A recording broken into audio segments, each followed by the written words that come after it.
मुहद्दिसीन ने लिखा है कि अल्लाह जल्ला शानहू ने जब कायनात को जमाल हुस्न देना चाहा तो इसके अल्लाह ताला ने 10 हिस्से किए। फिर जो 10वां हिस्सा था उसके अल्लाह ताला ने 2 हिस्से किए। आधा हिस्सा अल्लाह जल्ला शानहू ने कुल कायनात को अता किया और 10वें का आधा हिस्सा हजरत यूसुफ अलैहिस्सलाम को अता किया और 9 हिस्से इमामुल अंबिया हजरत मोहम्मद रसूलुल्लाह सल्लल्लाहु अलैहि वसल्लम को अता किए। तो आप अलैहिस्सलातु वस्सलाम का जमाल भी सबसे आला। तीसरी चीज है एहसान। एहसान कई किस्म के होते हैं। एहसान को अगर बयान करने लगूं तो बात बहुत लंबी हो जाएगी। सिर्फ एक जुमले में बात समझें कि एहसानात तो सबके हैं, मगर वालिदैन का एहसान दुनिया तक, किसी का एहसान अगली गली तक, ये सब एहसान महदूद हैं।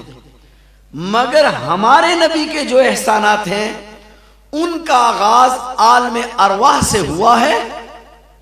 जब आप सारे अंबिया अलैहिमुस्सलाम से पूछा गया अलस्तु बिरब्बिकुम, क्या मैं तुम्हारा रब नहीं? पहले अंबिया अलैहिमुस्सलाम से, फिर अवामुन्नास से। अंबिया अलैहिमुस्सलाम से पूछा गया अलस्तु बिरब्बिकुम, क्या मैं तुम्हारा रब नहीं? सब खामोश थे। सबसे पहले हुजूर अलैहिस्सलाम ने फरमाया आप हमारे रब हैं। आपकी बात को सुनकर सबने इकरार किया। मुहद्दिसीन ने लिखा है हुजूर का ये अंबिया पर पहला एहसान था और अंबिया अलैहिमुस्सलाम को सुनकर बाकी लोगों ने कहा तो ये एहसान था सबसे पहले हुजूर अलैहिस्सलाम का। और कहां तक ये एहसान जारी रहेगा?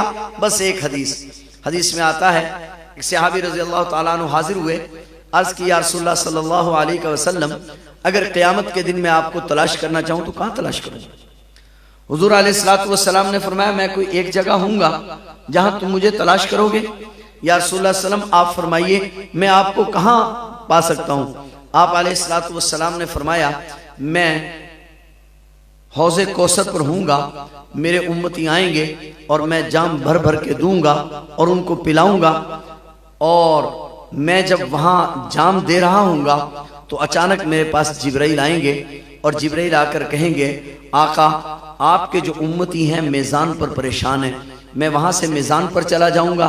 जब मैं वहां पहुंचूंगा, अभी मैं थोड़ी देर मुझे वहां गुजरेगी तो मेरे पास फिर जिब्राइल आएंगे और जिब्राइल आकर कहेंगे या रसूलुल्लाह सल्लल्लाहु अलैहि वसल्लम आपके जो उम्मती हैं वो पुलसरात पर परेशान है, मैं वहां से पुलसरात पर आ जाऊंगा।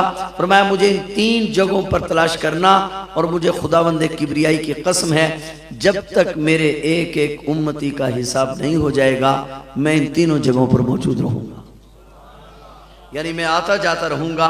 तो हुजूर अलैहिस्सलातु वस्सलाम के एहसानात आखिर तक जारी रहेंगे, हत्ता के जन्नत में भी हुजूर के एहसान रहेंगे।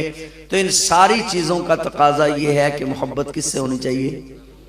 बोलिए जरा, मैंने बस जोड़ लगाना है। अब किससे होनी चाहिए? अब मोहब्बत के दावेदार हैं आप भी और मोहब्बत का दावेदार हूं मैं भी। हर नात खान, हर शायर, हर खतीब, हर मुसलमान। लेकिन क्या मोहब्बत का कोई मेयार भी है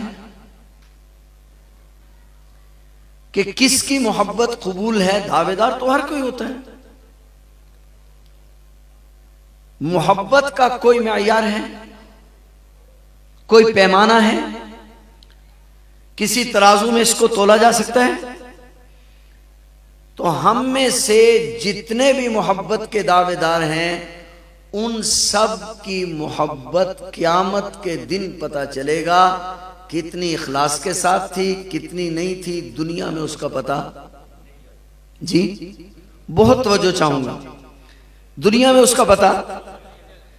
एक ही जमात है फकत दुनिया में जिस जमात की मोहब्बत की गवाही खुद अल्लाह जल्ला शानू दे चुके हैं। हमारी मोहब्बत का भी पता चलना है, उनकी मोहब्बत का पता चल चुका है। लिहाजा अब हमने जो अपनी मोहब्बत को देखना है कि मेरे अंदर मोहब्बत पाई जा रही है या नहीं पाई जा रही, तो मुझे परखने के लिए यह देखना होगा कि अगर तो मेरी मोहब्बत यानी मेरा अमल 1,24,000 या 44,000 सहाबे किराम में से किसी के नक्श कदम के साथ मिल रहा है, तो वो अल्लाह के यहां काबिल कबूल है, वरना कोई काबिल कबूल नहीं है।